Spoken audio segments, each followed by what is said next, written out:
आज तक रेडियो सुनता है सारा जहां।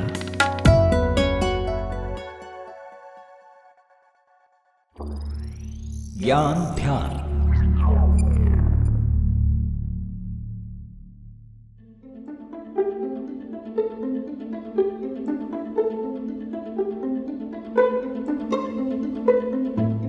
गांव देहात में होने वाला चुनाव ना बड़ा मजेदार होता है।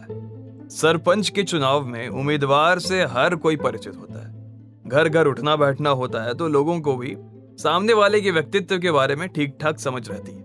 अगर आप शहर में आएंगे तो पाएंगे कि निगम पार्षद का भी जो चुनाव होता है इसी तरह का होता है। नाले की सफाई, कचरे का निदान, रोड की छोटी मोटी मरम्मत, आधार कार्ड बनाना, वोटर कार्ड बनाना, सब काम जो है पार्षद के हिस्से आता है। साथ में उठने बैठने वाला जब चुनाव में खड़ा होता है तो काम करवाने को लेकर भी ज्यादा अटकना भटकना पड़ता नहीं। लेकिन क्या कभी आपने सोचा है कि आप जिस पार्षद के लिए वोट मांगते हैं, उठते बैठते हैं जिसके साथ, उसकी पावर क्या होती है? हर साल में कितना फंड उसे अलॉट होता है? लेकिन आज जो पार्षद की बात होने वाली है वो दिल्ली के पार्षदों की बात होने वाली है। नमस्कार, मैं सूरज कुमार हूं और ये ज्ञान ध्यान है। एमसीडी की यात्रा 64 साल पहले दिल्ली चांदनी चौक स्थित ऐतिहासिक टाउन हॉल से शुरू होती है। तब दिल्ली के दिल में स्थित 150 साल से अधिक पुराना टाउन हॉल नगर निकाय की सत्ता का केंद्र हुआ करता था। एमसीडी की पहली मेयर स्वतंत्रता सेनानी अरुणा आसिफ अली थी। राजधानी दिल्ली के अधिकतर हिस्से पर एकत्रित एमसीडी का शासन था। एमसीडी का गठन संसद द्वारा पारित दिल्ली नगर निगम अधिनियम 1957 के तहत किया गया। जानकारी के मुताबिक भारत की आजादी एक दशक के बाद नीति निर्माता जब एमसीडी के बारे में सोच रहे थे तो इसे बॉम्बे नगर निगम की तर्ज पर गठित करने का फैसला किया गया था। टाउन हॉल में पुराने आयुक्त के कार्यकाल में लगे एक पुराने उत्तराधिकारी बोर्ड के अनुसार दिल्ली के पहले नगर निगम आयुक्त PR नायक ने भी 7 अप्रैल 1958 को कार्यभार संभाला था और उनका कार्यकाल 15 दिसंबर 1960 को समाप्त हो गया। साल 1958 में एमसीडी में पार्षदों की जो संख्या थी वो 80 थी। इसके बाद ये बढ़कर 134 और 2000 में संख्या हो गई 272। साल 2011 में दिल्ली की मुख्यमंत्री शीला दीक्षित थी। तब नगर निगम को 3 हिस्सों में उत्तरी दिल्ली, दक्षिणी दिल्ली और पूर्वी दिल्ली नगर निगम में विभाजित कर दिया गया। इस दौरान उत्तरी दिल्ली नगर निगम और दक्षिण दिल्ली नगर निगम में फिलहाल 104, वहीं पूर्वी दिल्ली नगर निगम में 64 वार्ड पर चुनाव हुए और तीनों ही जगह मेयर अलग अलग चुने गए। करीब 11 साल बाद फिर से दोबारा से एमसीडी को मोदी सरकार ने एक कर दिया है। इसके लिए जब विधेयक पारित किया गया तो इसमें एक बात का जिक्र था कि वार्ड की संख्या 250 से अधिक नहीं होगी। एमसीडी चुनाव के लिए अब तारीखों का ऐलान हो गया है।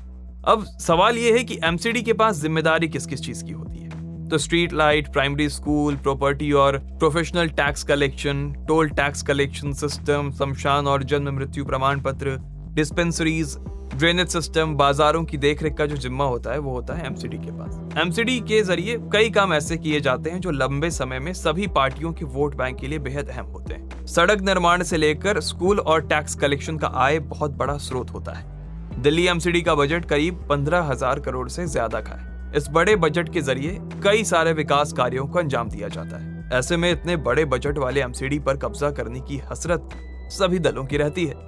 एमसीडी को दिल्ली सरकार से भी खर्चे के लिए बजट मिलता है। दिल्ली सरकार और नगर निगम के अधिकार अलग हैं, लेकिन कई मिलते जुलते हैं।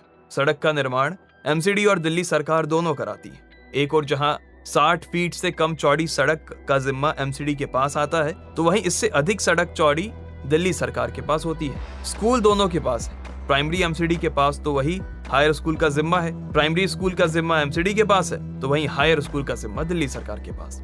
एमसीडी के पास कई डिस्पेंसरी हैं तो वहीं बड़े हॉस्पिटल की जिम्मेदारी दिल्ली सरकार के पास है। पार्षद, विधायक और सांसदों को अपने अपने इलाके या क्षेत्र में विकास कार्य के लिए फंड दिया जाता है। दिल्ली में पार्षदों को सालाना 1 करोड़ रुपए का फंड मिलता है। वहीं दिल्ली के सभी 70 विधायकों को 10-10 करोड़ रुपए का फंड हर साल मिलता है, जबकि विधायक को 5-5 करोड़ रुपए की सांसद निधि मिलती है। हालांकि दिल्ली नगर निगम का कर्ज भी काफी है। कैग की रिपोर्ट बताती है कि 2012 में जब नगर निगम को 3 हिस्सों में बांटा गया था तब उस पर 2060 करोड़ का कर्ज था। वही मार्च 2018 तक नॉर्थ दिल्ली पर 2037 करोड़ का कर्ज था, जबकि ईस्ट दिल्ली पर 1396 करोड़ और साउथ दिल्ली पर 381 करोड़ रुपए का कर्ज था।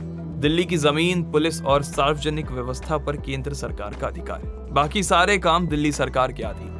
जबकि और दूसरे कामकाज नगर निगम के पास आते। मसलन पार्षद अपने इलाके या वार्ड की जिम्मेदारी तो विधायक के पास अपने क्षेत्र या विधानसभा की, जबकि सांसद भी अपनी संसदीय क्षेत्र से जुड़े विकास कार्य के जिम्मेदार संभालते हैं। तो ये था हमारा आज का ज्ञान ध्यान। उम्मीद है आपको पसंद आया होगा। कोई सुझाव हो, शिकायत हो तो लिख भेजिए। पता है radio@aajtak.com। इस एपिसोड के लिए साउंड मिक्सिंग की है नितिन रावत ने। सूरज कुमार मेरा नाम है। इजाजत दीजिए। शुक्रिया।